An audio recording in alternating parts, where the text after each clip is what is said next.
আসসালামু আলাইকুম। ফিলিস্তিনের পক্ষে সংহতি জানিয়ে ছাত্রলীগের বিক্ষোভ সমাবেশ। হঠাৎ করে বিক্ষোভ সমাবেশে ছাত্রলীগের এরকম আয়োজন, এটা নজিরবিহীন ঘটনা।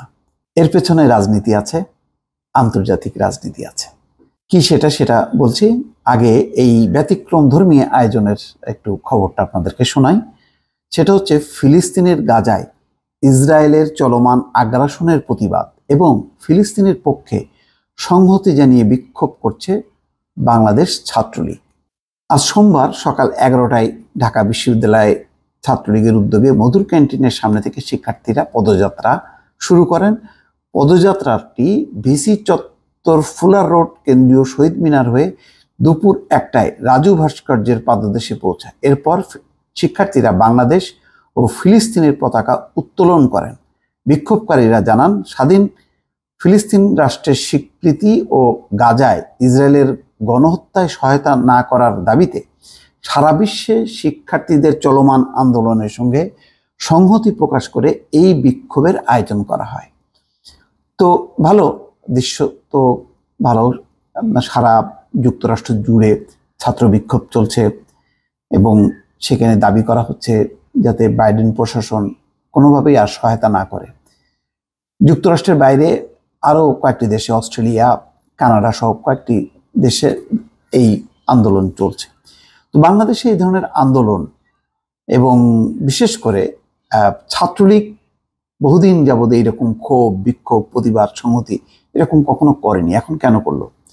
এর একটি রাজনৈতিক দিক হচ্ছে যে এখন ফিলিস্তিনের পক্ষে যে মাঠে নামবে সেটা প্রকারান্তরে এটাই মার্কিন যুক্তরাষ্ট্রের বিরুদ্ধে যাবে। যেমন মার্কিন যুক্তরাষ্ট্রের যে বিক্ষোভ চলছে ফিলিস্তিনের পক্ষে, সেটি বাইডেন প্রশাসন সেটি নিয়ন্ত্রণ বা প্রতিরোধ করার চেষ্টা করছে।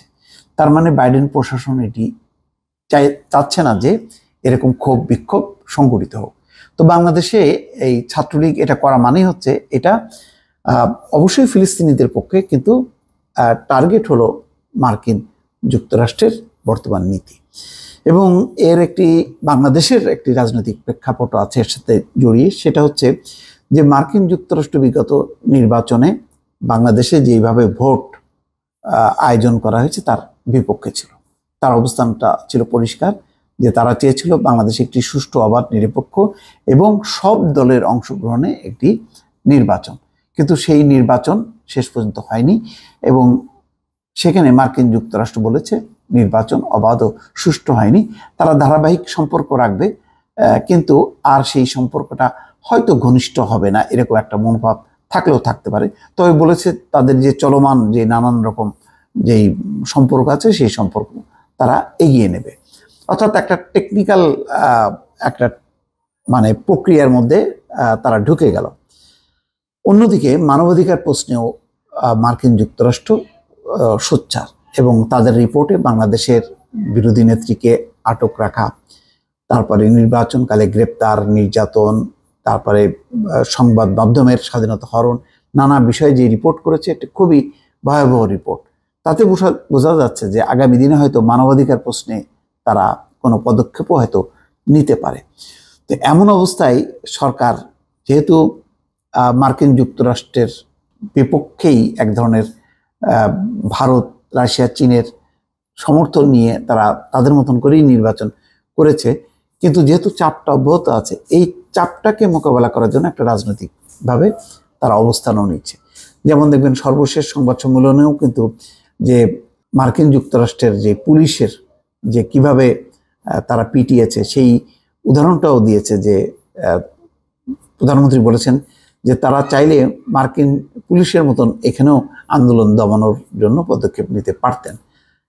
তার মানে আকারে ইঙ্গিতে মার্কিন যুক্তরাষ্ট্রের বিরোধিতা করা হচ্ছে এবং ফিলিস্তিনের মানবতা কোথায়, গাজায় মানবতা কোথায়, এই প্রসঙ্গগুলো বারবার উত্থাপিত হচ্ছে যে বাংলাদেশের মানবাধিকার নিয়ে জানতে প্রশ্ন তোলার তাদের কোনো নৈতিক অধিকার নেই।